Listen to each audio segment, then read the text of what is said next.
Well, let's get KC Joyner's take on what happened yesterday, how it happened. And KC, this is a team that was historically bad. They lost 59-10. They lost 43-0. They lost 31-6. And then yesterday they figured out a way to beat the Philadelphia Eagles. They've won 3 out of 5, so they have actually turned some things around. They beat the Jets, they beat the Colts, and then, of course, they beat the Eagles. So on Wednesday, when we looked at the things that could happen in this game, what happened of those things that really turned the tables in this one? What happened? A couple things happened. One, Devontae Parker happened, and the Eagles just said, hey, he's the only good receiver on their team. If you look at the metrics for the other receivers, they're terrible. But Parker's actually very consistent. I did a fantasy football spot on radio on Saturday night where I was, where they were asking about underrated people. I said, Devontae Parker, look at the numbers he puts up on a consistent basis. The only guy that you need to stop, and a lot of the times the Eagles said, hey, you know what, we're going to put single coverage on him, and you don't have a cornerback who can shut him down. And by the way, Jalen Mills is every bit as bad as we remembered that he was a couple years ago. I feel like Parker's actually going to be a good wide receiver someday, Casey. Like when he actually gets not that Fitzpatrick is terrible, but like a really good quarterback with him, maybe. No, but Fitzpatrick, you talk about not being terrible. He has been a big problem for Jim Schwartz too. Like that's something that we talked about with our Eagles guy earlier, was that he discounted the fact that Fitzpatrick has really found ways to go after the Schwartz defense. He did it last year with Tampa. If you're aggressive, you're giving opportunities for the other team to be aggressive, and Fitzpatrick is the guy who will take advantage of it. Because one of the big things that happened for the Dolphins is when they benched Rosen, they said, look, Rosen's not doing it for us. Let's put Fitzpatrick out there. We saw Fitzmagic last year, and look what it can do. And he's a guy who will just say, fine, I got a 50-50 chance here. I'm just going to put it up because, that was the turnaround in the first quarter. The Dolphins are playing terrible, and then that one pass where, Parker beats Darby in coverage. It's just 50-50 ball in the out jumps. And by the way, the McLeod he went about three-quarter speed trying to get back there to help out, which I think that was part of it too. And that's for the Eagles. That shows the Eagles may just not have taken Miami as serious as they should have. I want to talk about preparation. When you watch Philadelphia on tape and you see what they brought to the table, I mean, no adjustments. It seemed that Schwartz was just kind of relegated to, this is what we're doing. We're better than them. In the end, our talent will win out. The same things keep happening. So fine. Philadelphia says we're going to win the tackle box on the ground. We're going to make sure that we win that. And they did. They allowed a good blocking rate of less than 40%, so that's good. But then the same thing happens. Hey, let's run outside plays against Philly, and we're getting gains. Myles Gaskin is gaining. They have a fourth-string running back is gaining 9 yards on a well-blocked play in the fourth quarter. I'm looking at going, in Philadelphia, you still can't figure out how to stop the outside plays. They got a 28-yard play early on. They got the screen passes. But the one play that stood out to me was the trick play for the touchdown, because that shows that teams keep running trick plays at them, and it shows me that the teams think Philadelphia is going to be out of position. And I keep looking at the trick play going, why didn't you call a timeout? You didn't have a defense properly. You had 3 timeouts. It's mid-second quarter. Why not just go ahead and take the timeout and say we don't know how to defense this? Yeah, that trick play was something that Doug kind of said, oh, yeah, they run a lot of trick plays. We were kind of prepared for it. I don't know how he could have been prepared for that and what the hurt would have been in taking a timeout in that spot. Let me ask you, the Eagles yesterday ran the ball. Now, they scored 31 points. Their problem really wasn't offensively. However, they had a lead 28-20 late in that game. They were running the ball with some pretty good success. Would you have liked to see them stick with the ground game? They ran 19 times for 92 yards, 4.8. They threw it 46 times. They're only getting 6.7 yards a pass. Would you have liked to see them lean on their running game a little bit more and shorten that game based on the way their defense was playing? Yep, and we keep talking about it all year long that Philadelphia, when they go heavy, they go and, okay, we're going to bring in the extra lineman, give 6 linemen. We're going to go 12 and get an extra lineman, and we're going to go heavy. And mind you, Miami's run defense has been terrible. They got a good blocking rate of, I think it was 43% yesterday, and I think if they would have leaned on it more, I think they could have even higher good blocking rate. But they just don't want to be that team. And I think they said they got so frustrated with all the talk about Wentz, I think that they – honestly, I think that they probably adjusted to that and said, look, we want to showcase Wentz against this terrible matchup. But when you got the lead, you're supposed to run to win. You've got the backs to do it. You've got the line to do it. You've got the people to do it. And plus, by the way, Ertz is banged up. So, okay, maybe you need, maybe you don't want him out there in 12 and things, but you still have plenty of blockers out there, and you've got Goddard out there. There's no reason not to go heavy other than you just decided we want to throw the football. KC Joyner breaking down the tape from what we saw yesterday. All right, we know the Eagles, that loss was awful yesterday, and you're thinking, all right, you lose to the Dolphins. You had no business beating anybody else. but do you take any positives away offensively? Because the Eagles have been really struggling offensively. Take any positives from that to say, look, you got the Giants, the Redskins, Dallas, and you play the Giants again. You got 4 opponents that are not world beaters. I saw this that you can move forward with and maybe turn this thing around, or is it kind of to the point where you've seen enough of this team that this is who they are and there's nothing to turn around? I see they're going to get into shootouts. I'm glad they've got the offense they can keep up, but we've been saying for years a shootout is a 50-50 proposition. Even if you go with the greatest offenses in NFL history, it tends to be generally a 50-50 prop. So it's one of those things where I'm glad they can score 30 if they need to, because they're going to need to. Although, the Giants' offense has been struggling, it's been banged up and things, and Washington's offense is playing better, but Haskins still isn't what it is. If Philadelphia can put up 30 points in those contests, I don't think that those quarterbacks provide the same kind of problem for them that Fitzpatrick does. So that's a big plus. I mean, the Dallas game is a different story, I think. Yeah. But I think that they could, if they could score 30 points in those 3 games, I could see them going 3-0, and then then you've got Dallas. Actually, it'd be 2-0. They play Dallas, and then they play New York. Yeah. So we started to think that this defense was turning the page. They had given up 17 to Seattle, 17 to New England. They played really well in the game against the Bears. They beat the Bills 31-13. So they had a stretch of games where their defense started to play well. Do we say what we saw yesterday is more of who they are, or do they revert closer to the team that had a really nice 4-week stretch? I think once Miami saw that Mills was back to what he was, they said, "Oh, look, we've got it." Back in the '70s, used to call it a pigeon, a target, somebody to go after, and I think that's what they saw. They said, "This is a guy we can go after in the secondary," and I think teams are going to keep doing that. And if Mills keeps being what he is, you'll see the Giants throw a ton of passes. Again, Washington's offense, I don't care how good they did yesterday. They're not that good. Though they can run the football.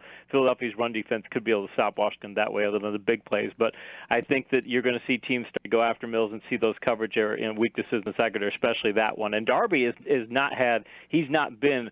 When they brought him in, he was a red-rated cornerback. He was a guy you wanted to avoid in coverage. He's been yellow, and he's been trending towards green. He's not quite there yet, but he's not having a good year. He's not a shutdown corner by any stretch, and I think teams realize that we can target the secondary. But to be fair, Casey, those 2 guys returning helped their defense get on that 4-game streak. So that's why it's so mind-boggling that they had been playing well. Those 2 guys were a big reason why they've been playing well, and then you fall apart against, of all teams, Miami. Streaky players. If you're seeing that do your job thing with the Patriots, or that Bill Belichick, that whole series of 3 NFL Films documentaries, and he said about Kyle Arrington that because Kyle Arrington had been great for them earlier, he got benched in that Super Bowl for Malcolm Butler, and he said that Arrington's a streaky player, and that times when Arrington would get beaten coverage, he'd let it get to his head, and he didn't quite come out and say exactly that, but he'd be like, hey, he'd lose his confidence, and he'd start to lose technique, and so basically, like, if you can get passes on this guy, he'll start to be a different player. I think the same thing happens with Mills. Mills is playing well, and then suddenly he gets beat on a play, and you could see they were just saying, okay, we're going to keep going after him, and you could see Mills is getting frustrated. Anyone throwing passes to Mike Gesicki against him, and Gesicki got the offensive pass interference, but he still caught the pass. But you could see afterwards that Mills couldn't even stop it there. It's like, yeah, and if you get in the guy's head like that, and teams know you can do it, he'll see 10 targets a game. All right, one thought every game. Here we go, Week 13, which finishes tonight. We'll get into that game with KC Joyner here on the Sports Bash. We'll go back to Thanksgiving real quick. Chicago, Detroit. Chicago's starting to turn some things around. They play Dallas coming up on Thursday night, so the 2 Thanksgiving teams play again on Thursday. But Chicago starting to turn some things around? Chicago's starting to turn some things around. They realize what they have. They realize the limitations, and I think they realize the kind of game plan they need to play. I'm still not sold on their defense, though. If their defense can't step up, Detroit was, third-string quarterback is one thing, but I think they're going to have some problems still. All right, we're all, ripping through Philadelphia, dragging them through the mud. But what happened with Dallas? Is that more of a trend? Is that going to continue over the final 4 weeks of the season? What happened to Dallas is Buffalo is a really good football team. I think that's more about how good Buffalo is, that they could travel on the road and do what they did. They can run, can play defense. They can even hit big plays in the passing game. Their quarterback can run. They just do a lot of things. They're one of the best coached teams in the league. They will not beat themselves. So Buffalo's a team, if I'm in the AFC playoffs, I do not want to see them because they can beat any AFC team in the playoffs. And yet Philly went there and beat them handily. Yeah, incredible. These are the things you just can't understand. That's why I just can't make a judgment on a loss or a win, because I beat the Bills on the road. That's a really good team. I lose to Miami. I don't know I don't know where the in-between is. By the way, the Eagles went to Green Bay and beat the Packers, too. Go figure. New Orleans. Orleans. We don't call it Tomlining anymore. Maybe we call it Dugging. Yes. Yeah. Well, Pittsburgh. We'll get to them in a minute. They turn things around. New Orleans beats Atlanta, by the way, 26-18 to win the division. Let's go to what happened to the Jets. They had won 3 in a row. We thought 4 in a row for the Jets, and they ran into the mighty Bengals. They ran into the mighty Bengals. The Bengals have been playing somewhat better. And I honestly think the Jets just played down to their competition level. Teams don't take these teams seriously, and Cincinnati has been doing something good. And plus, Dalton, they got him back out there. Dalton started to take the chances that Finley wasn't taking when he was under center. That's why you need a quarterback. You don't need just a game manager. You got to take a guy who's going to take some risk, and Dalton will do that. I think it made a whole difference for him. Yes, Andy Dalton was back under center that day, yesterday, 22-6. Tennessee goes into Indianapolis. I tweeted out earlier, Nick Foles got benched. Frank Reich ran out of the building in my Jason Kelsey voice, Frank Reich ran out of his own building. Tennessee, since they've made the quarterback change, has really looked like a different team. Tannehill will take the chances, too. That's another big thing, a quarterback getting downfield. And Henry is just fantastic. They can power run the ball. They can play power defense.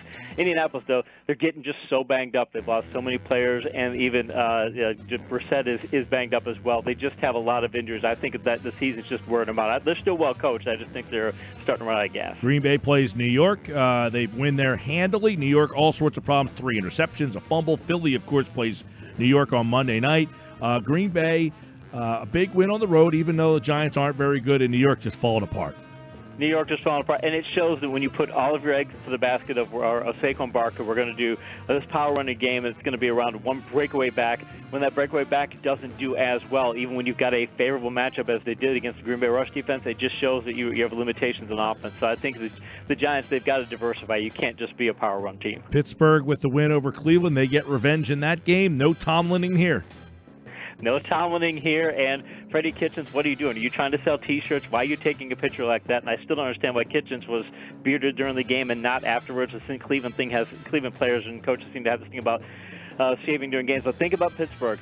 Coach of the year for Tomlin. Backup center, third-string quarterback, backup wide receiver. Your best wide receiver's out, your best running back is out, and you're beating a team that just beat you a couple weeks before. I mean, he's getting the most out of that club. Carolina, they lose at home to Washington. Washington 29 in the game. They've been offensively challenged, but that's 2 straight for the Skins. They are, and Carolina, their run defense is just atrocious, and the way they looked yesterday against Washington. And then Washington's got has had a banged up offensive line, but they've got 2 really good running backs. By the way, Washington with the 2 really good running backs, and maybe the best, if you're talking a 2 running back combination, maybe outside of Elliott and Pollard and things, might have the 2 best running backs in the league as far as a 1-2 combination. So that's going to be a challenge for anybody facing them down the stretch. KC Joyner, one thought every game. Tampa, Jacksonville, Nick Foles bench. Can our audience believe that? They're going back to the mustache. He was awful in the game, and Tampa was up big. Minshew mania, and again, an aggressive quarterback, and Foles that's not his thing. Philadelphia did some things with him over, in their tenure and things, but he's just not an aggressive quarterback. Minshew is. That's what that team needs, and you got to think about Jacksonville. $50 million guaranteed for Nick Foles, and he lasts 3.5 games before you bench him. That's just that's terrible cap management. That's terrible personnel management. Yeah, you got to be pretty sick to your stomach to hand out that kind of contract, right? Yeah, and to a guy, again, that you bench that quickly and a rookie comes in and beats him out, I just don't get it. In fact, I didn't understand why Jacksonville didn't break the bank to try to go get Teddy Bridgewater, because Bridgewater, who's now is known to be the best backup quarterback in the league, is going to get a huge, he's going to take over for Brees. That's who they should have went after, because he was available, and that they signed him, it's a whole different story. All right, San Francisco, Baltimore, this was really the game of the day, the matchup of the day, and it lived up to the hype. It came down to the foot of Justin Tucker. It did. In San Francisco, Garoppolo does some good things, but every game he makes just some kind of head-scratching, why did you make that kind of pass? Why did you do that? I almost say he doesn't fold under pressure. You can see that it gets to him, and he makes worse decisions under certain conditions. And it's the kind of thing to where I think that during the playoffs, he's going to have a play or 2 like that, and that's going to be what keeps San Francisco getting the Super Bowl. L.A. beats Arizona right when we thought the Rams were out of gas. They come back and throw up 400 yards for Jared Goff. They do, and Arizona's defense is just talent challenged, and the Rams were able to do a lot of things to them because of that. They got problems in the second, they got problems in the front 7, And as great as Kyler Murray had been playing, it shows that Kyler Murray is still a rookie, and there are things that he's not capable of doing yet. So Arizona's going to have a good future, but right now the Rams are back to where they were. Chargers found another way to lose. They go to Denver 23-20. Hey, they could write a book about it. I mean, you can't. How do you?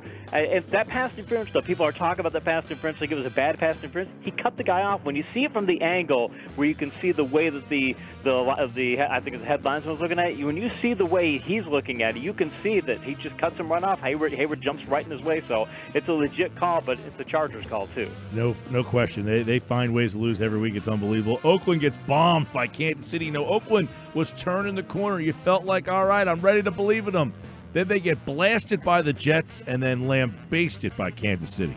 I don't have very much faith in Derek Carr. They benched him last week, and he did not play that well yesterday. And I think if the coach has question marks about the quarterback and he doesn't think the quarterback is the guy, and even if he's having some good games and things, the coach doesn't think quarterback's the guy, the team is eventually going to buy into that. And I'm not putting this all on Carr because you don't lose 40-9 and because of the quarterback. But I think that the Raiders have a big question there if he's their future, because there might be a ceiling to him that's not nearly as high as the Raiders are aiming for it. If that's the case, you got to look elsewhere. All right, and then the Sunday nighter, New England, Houston. We all wonder, can Houston win a game like this? They finally were able to get it done, and what are we thinking about New England? They've played Baltimore, lost, Houston, and lost. They got Kansas City coming up.